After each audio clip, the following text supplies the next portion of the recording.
This is a model kit for one of the most iconic human-piloted battle robots in all of anime history. Certainly for anyone in the West and of Generation X, it is the unmistakable VF-1S, the Valkyrie. And it's one of my favorite ever battle robots, partly because it was the first time I'd seen a combat vehicle transform, and partly because it has a bizarre and twisted history full of convoluted legal issues, infuriating rights battles, and fandom arguments about which version is better. We'll get to all that. In one word, it is of course Robotech, or in another word it might be Macross, depending on when you were first exposed to it, and possibly where. Hell, you might even know it as a Generation 1 Transformer. Hello again, I am Blunty, and we're going to build this thing while we have a chat about the history of this thing and what it means to me. Hopefully you find it a bit interesting. If you do, you know what to do with the thumbs and the comments and the bells and whatnot. But I'd also like to hear about your story. When did you first come across the Valkyrie? Have you yet? When did you what was your first anime with giant robots, specifically giant piloted robots? How old are you? Was it Voltron? Was it Power Rangers? I feel sorry for the Power Rangers people. Those poor millennials. You missed out on so much good stuff. The VF-1S Valkyrie, a modified variant of the standard VF-1 Valkyrie, the first mass-produced transforming aerospace fighter mecha and used during Space War I. Specifically, this particular VF-1S was piloted by Skull leader Major Roy Fokker, and then by somebody else. In Macross, the VF designation stands for Variable Fighter, indicating its ability to transform from a fighter jet into two other combat modes for use in varying conditions and environments and battle tactics. Or possibly the VF stands for Veritech Fighter, if you knew it from Robotech. It could be a badass fighter jet with my very favorite fighter jet feature when I was a kid, and to be honest, probably still today, variable sweep wings. Always cool. In its fighter jet mode, it does all the jet fighter stuff in atmosphere, and it can operate in space. It's got special engines for it. In Gerwalk mode, if you saw Macross, or in Guardian mode, if Robotech is more your flavor, it acts as a low altitude fighter capable of vertical takeoff. And, in a term borrowed from Star Wars fandom, can be called a chicken walker style mecha. Finally, in Battleroid mode, or in Battloid mode in Robotech, it fully transforms into a humanoid mecha.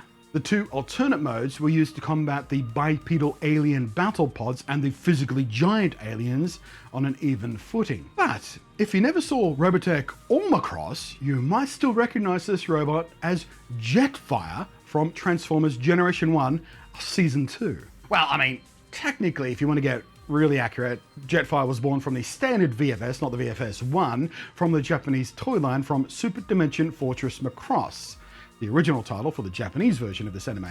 But you know, kind of splitting hairs at this point in this part of the discussion.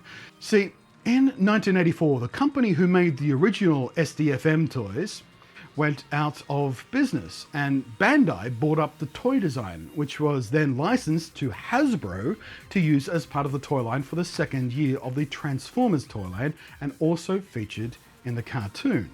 And this is where a lot of the issues began. In the same year, Harmony Gold licensed the Japanese anime Super Dimension Fortress Macross, SDFM, and two other shows to kind of remix, rewrite, and reuse and rebrand into what would become known as Robotech. Three completely separate animes smushed together into one.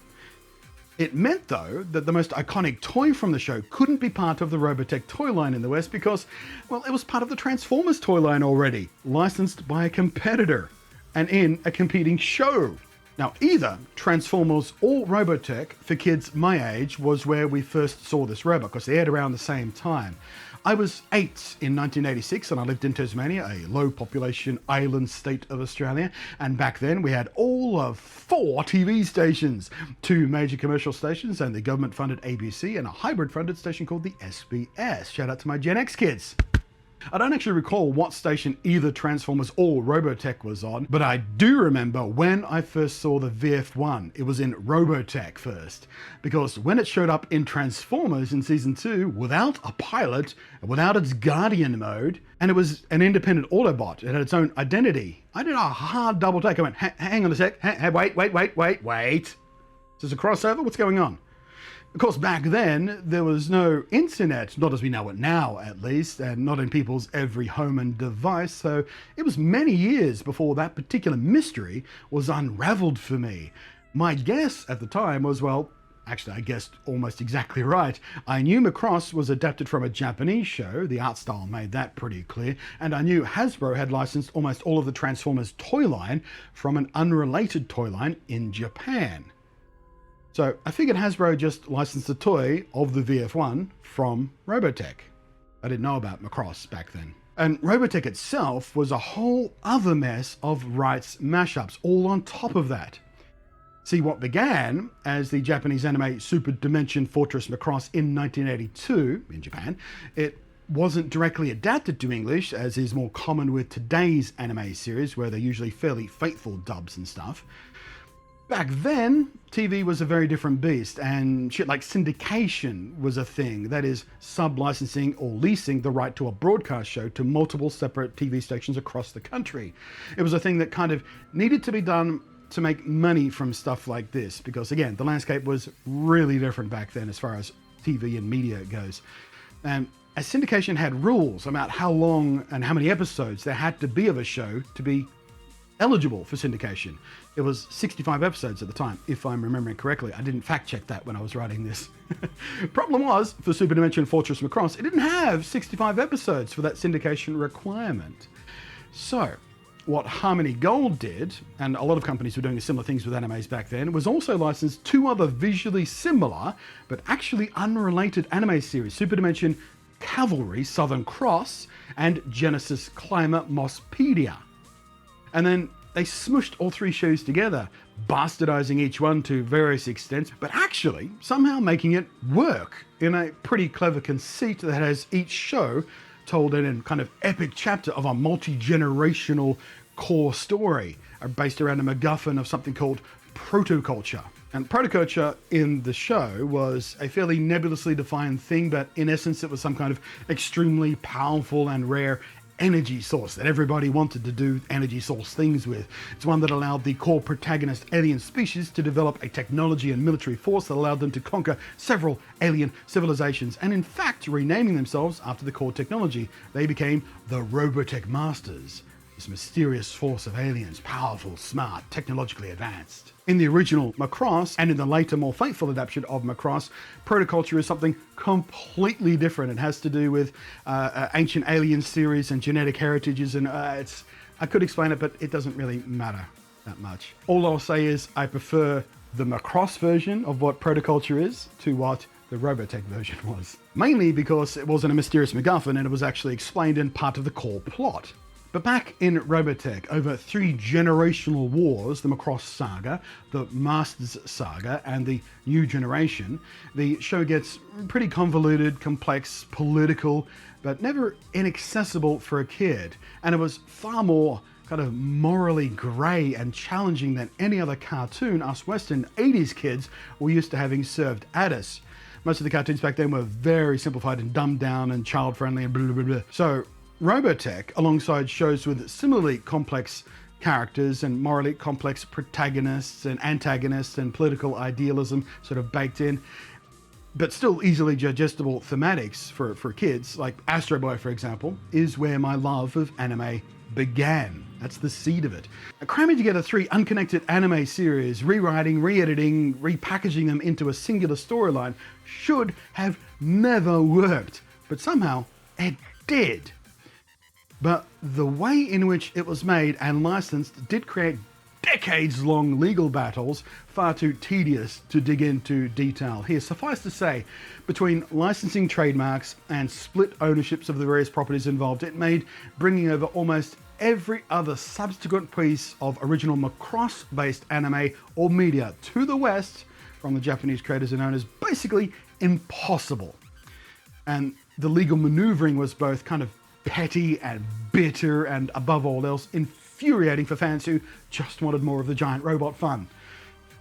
But almost a year ago now, almost exactly a year ago actually, come to think of it, that was all finally settled. So hopefully in the not too distant future we see much more Macross stuff coming over and moving forward, because I do consider Macross, the original and even the English adaptation of Macross rather than Robotech, to be superior. The first arc of Robotech was, in fact, relatively faithful to the source material, at least a lot more faithful than was common for English adaptations of anime back then.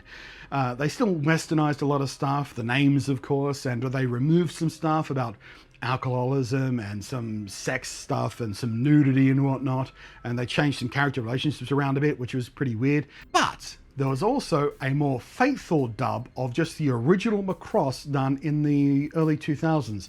But that was done by ADV Films. It's streamed on Hulu, as far as I could tell. It might still be, as an Aussie without access to Hulu, I have no idea. It also had an incomplete DVD release, now out of print and quite difficult to find. But if you are a dedicated internet user, you should be able to find it with relative ease if you know where to look. Wink, wink, nudge, nudge, And while Macross is the more faithful adaptation, Robotech still holds a place in many anime fans' hearts, especially if they, like me, had it as one of our first and most memorable exposures to anime as a whole. And the somewhat substantially less infantilized approach it had to telling stories. I didn't feel like I was being talked down to. And partly that's because in Japan there is no stigma around animation that sort of defaulted to it being for kids, like there was in the West for decades. Its own, even today, a lot of people still see cartoons, or that's for kids. I mean, we've had a couple of decades of things like Family Guy and whatnot, you know, considered adult targeted cartoons, but still, animated adventure shows and things like that still tend to skew kiddie more often than not, which is why anime has become so overwhelmingly popular in the West over the last 3 decades, because we want complicated stories and complicated characters. But yeah, back in the 80s, anything animated in the West especially was assumed to be for kids, made simple and loud and colourful and simplified and childish, so encountering a setting and story as complicated and as morally grey and politically charged as Robotech and Astro Boy were and was, it was absolutely eye-opening.